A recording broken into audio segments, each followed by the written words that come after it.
Eu fiquei tão impressionado no sábado de manhã com a palestra que o doutor fez lá no Reuter, que resolvi postar no mesmo dia no Facebook. Tivemos lá mais de uma centena de pessoas curtindo, tivemos uma dezena, 2 dezenas de comentários, e eu recebi inbox 3 relatos, que eu fiquei muito impressionado, de 3 jovens, o mais velho tinha 28 anos, o mais velho deles, que acabaram morrendo por causa de câncer de testículos. O que há, doutor? Por que o senhor fala tão pouco? Eu, sinceramente, foi a segunda vez, uma ocasião, o doutor Paduim falou, e depois o senhor. Então, por quê? O que há? Isso é uma coisa nova? O que está havendo? Isso é um assunto bastante interessante, porque em números absolutos, né, o câncer de testículo não é tão comum assim, né? Porém, ele é o tumor mais comum em jovens dos 15 aos 40 anos. É o câncer maligno. É aos 15 ou aos 13? Nessa faixa, né? Nessa faixa da adolescência à fase de adulto jovem. Até 40, não 35. Exatamente. Tá. É o câncer mais comum no homem desta idade. Então, não existe nenhum outro tumor com uma incidência e prevalência maior do que o câncer de testículo. Por exemplo, eu com 68, eu estou livre, entre aspas, pelo menos. É bastante raro. É bastante raro. Pessoas acima de 60 anos, 50 anos. É bastante raro. Pode acontecer, e quando acontece, interessantemente, é um tipo de tumor um pouco diferente. É mais comum o linfoma, né, nessa menos faixa etária. Agressivo? Pode ser agressivo também, mas é bastante raro. Bastante raro. Como é que um jovem vai fazer, doutor, 20 anos? 20 anos, o cara tem a vida toda para se preocupar com tudo que é coisa, menos com câncer. Mas vamos lá. O que ele tem que fazer? Qual é o exame? Qual é a providência que ele pode tomar para viver a vida? Porque não é de se aceitar que uma pessoa, por negligência, daqui a pouco, por falta de conhecimento, a ignorância, não é possível. Está todo mundo com celular, está todo mundo o tempo todo plugado e se fala quase nada nisso. Então, isso é muito interessante, porque tem uma estratégia simples, né, que a gente recomenda para todos os homens, a partir da adolescência, jovens, que se examinem, que façam um autoexame. Porque o autoexame é muito falado para o câncer de mama. Sim, então, as mulheres elas fazem automaticamente. Isso, Outubro Rosa. É natural. Agora, o homem, especialmente o homem jovem, ele pode fazer a palpação do seu testículo. Ele pode pegar, sentir, colocar a mão. Por exemplo, na hora do banho. Especialmente na hora do banho, Aurélio, porque é uma hora em que, né, o corpo está mais relaxado, a bolsa escrotal está mais relaxada, é mais fácil. O senhor se refere ao Exato, saco. O saco está mais... Ele, por causa da água quente? Exatamente. O senhor acha que ele fica mais relaxado? Fica mais relaxado, é mais fácil. É mais fácil de passar. E o toque tem que ser em um testículo e no outro. Isso, exatamente. E o que determina alguma alteração? É a diferença de tamanho entre? Não. É muito fácil perceber, é muito simples. Na verdade, a pessoa coloca a mão no testículo e vai perceber que tem uma área endurecida, uma bola, alguma coisa muito fora do normal. É muito fácil de perceber. E o que nos em um ou em dois?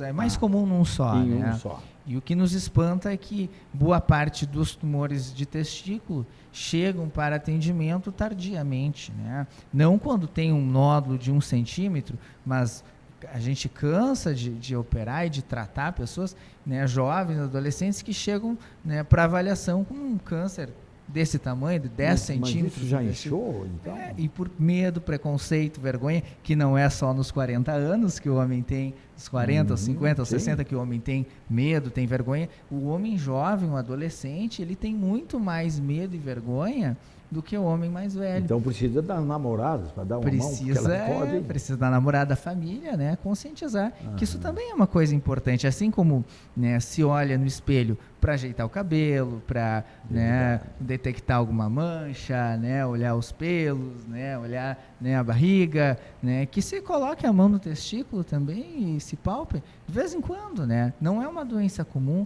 mas é uma doença extremamente grave, né, com altas chances de morte se não for tratada. É uma doença... O senhor falou, doutor, eu achei impressionante. Por exemplo, o senhor disse que lá no Hospital Regina, por exemplo, chega um guri lá com a mãe ou sozinho, há 18 anos. Tem uma suspeita de câncer de testículo. O senhor usou a palavra lá de emergência, ou seja, não é, encaminha para a oncologia lá, não. É de testículos, vamos ver agora. Exatamente. Porque se for o caso, vão fazer cirurgia imediatamente. O tratamento ele é prioritário, né? E a gente considera como uma prioridade, né? E é uma emergência, o senhor usou essa palavra. Isso, é uma emergência, que deve ser tratado, vamos dizer assim, não digo, é uma emergência, vamos dizer, dentre os tratamentos dos cânceres, ele é prioritário. É prioritário, porque, primeiro, são pessoas muito jovens, e segundo, porque ele evolui muito rápido. Isso rápido pode ser um mês da diferença? Pode ser algumas semanas, às vezes, né? Então, Isso é o que se chama de câncer galopante, que fica se multiplicando? Exatamente. O câncer de testículo, com frequência, ele dá metástases, dá raízes, né? Ele passa para outros órgãos. Exato. Por exemplo? Especialmente dos gânglios, né? Os linfonodos, ou gânglios do abdômen. Gânglios a pessoa pode também apalpar para sentir? Pode. As línguas? Pode, mas o câncer de testículo, ele dá raízes para gânglios dentro do abdômen, não são palpáveis normalmente. Okay. Melhor né? é apalpar o próprio testículo. Exatamente. E raízes também para gânglios no tórax, para o pulmão, para o cérebro. Né? Então, o que é o mais forte de todos? Por exemplo, o cérebro? O mais comum é os gânglios abdominais. Sim, né? E esses são, qual é o grau de letalidade desses? Pois é, isso que é interessante, né? Porque a gente tem, né, um aprendizado clássico, né, na faculdade de medicina, que câncer com metástases, câncer com raiz, é um câncer que não tem uma cura propriamente dita. E isso não é verdade hoje para uma série de cânceres, mas especialmente para o câncer de testículo, isso não é uma verdade. O câncer de testículo, às vezes, mesmo com algumas raízes, ele pode ser curável, né? Agora, o ideal mesmo é que se diagnostique antes disso. Aí né? é cura garantida. Exato. Se o tumor é inicial, é bem inicial mesmo, as chances de cura chegam a 90% a 100%. Mas não tem nenhum sintoma, doutor? Porque o pessoal fala muito que jogou uma bola, levou um bolaço e aí originou o câncer. Parece que não, né? Não é isso que origina o câncer. Exatamente. Isso alerta sobre o câncer. Isso alerta, exatamente isso, né? O mais comum então, levar o bolaço sentidor, ainda bem. Isso pode salvar a vida. Salva vidas. Porque daí a pessoa vai ver o que houve, qual foi a causa da dor. Exatamente, né? Então, muitas vezes o diagnóstico é feito pela namorada, né? Também, o toque, acaba sendo um toque. Exatamente. Mas faz o toque. Às vezes a namorada salva a vida, né? Pois é, de novo as mulheres, né? Me perdoe esse apelo, mas vocês que marcam as consultas, vocês que têm que levar os homens, às vezes, algemados por baixo da roupa para ninguém notar, e vocês ainda teriam essa função querendo, né? Evidentemente querendo, né? Salvar o nosso sexo fraco, né? Observando e eventualmente fazendo toque e dizer, vem cá, vamos dar uma olhada aqui, afinal de contas, né? Vamos manter isso funcionando, né? Porque seria uma pena, eventualmente uma perda, né? Então, até para isso, né? Que ajudem a zelar por um certo patrimônio que talvez vá ficar junto com vocês muitos anos, né? Como se pretende nesses amores, nesses romances maravilhosos que nós temos por aí pela vida. E o SUS, doutor, como é que fica? Pelo SUS, não tem diferença? O SUS não é tão rápido, o SUS vai ter que esperar. O sujeito, ele sente uma dor, ele vai no posto, no bairro, aí não tem ficha, daí ele é um guri. Não, esse guri, isso aí não é nada. Não sei, estou chutando. Sim. O SUS, hoje existe uma lei, né, que obriga, né, o sistema, a prefeitura, o Estado em si a providenciar o tratamento, a assistência dentro de 60 dias do diagnóstico. Né? Isso é uma lei que existe. Né?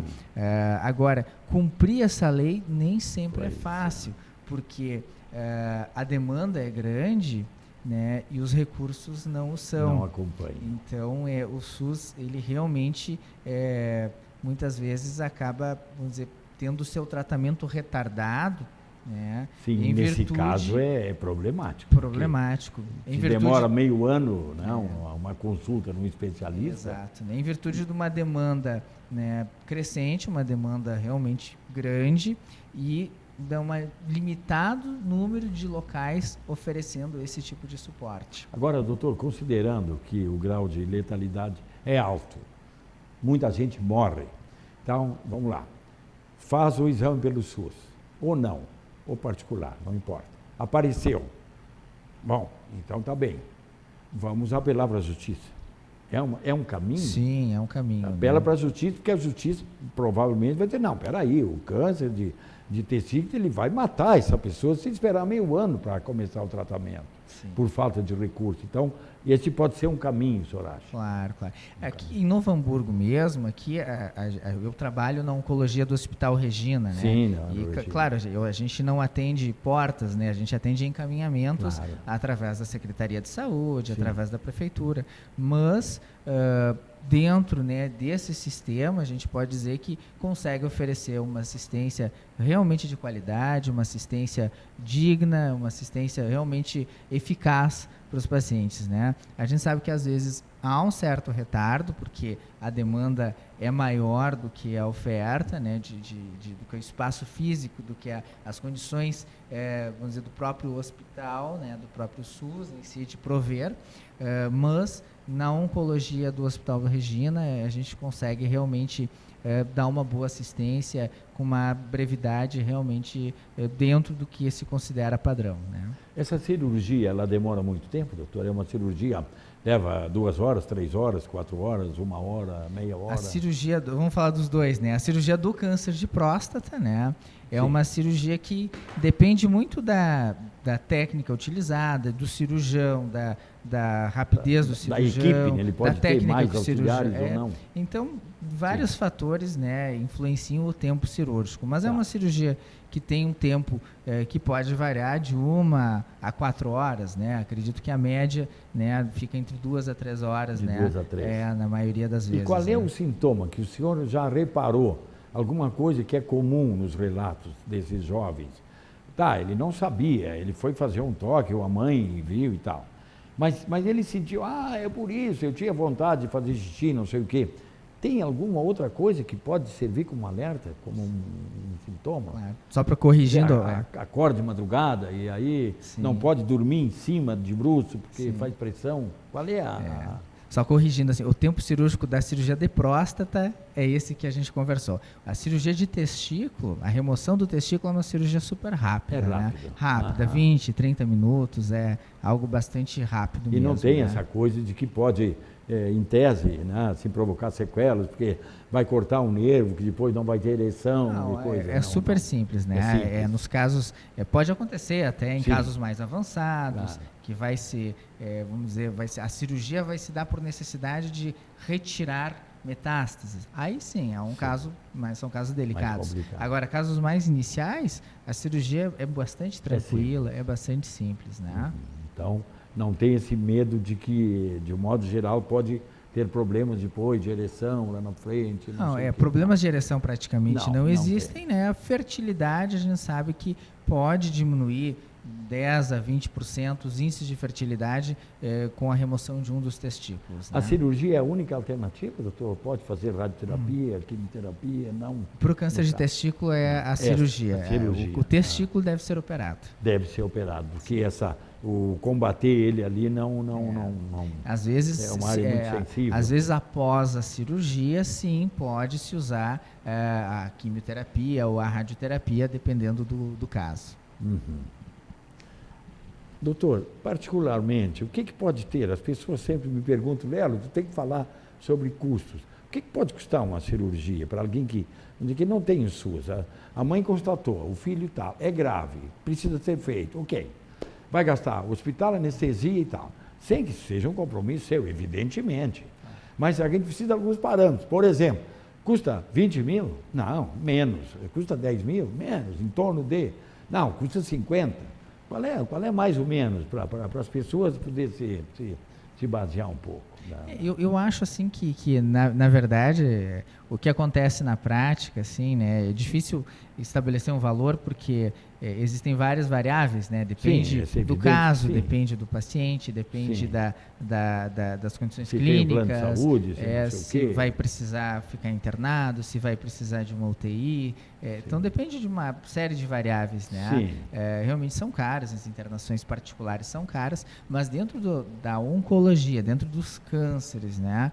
Eu volto a dizer, aqui dentro do nosso meio, a gente vê um fluxo adequado. Realmente, a gente não vê esse retardo todo no tratamento por falha do sistema.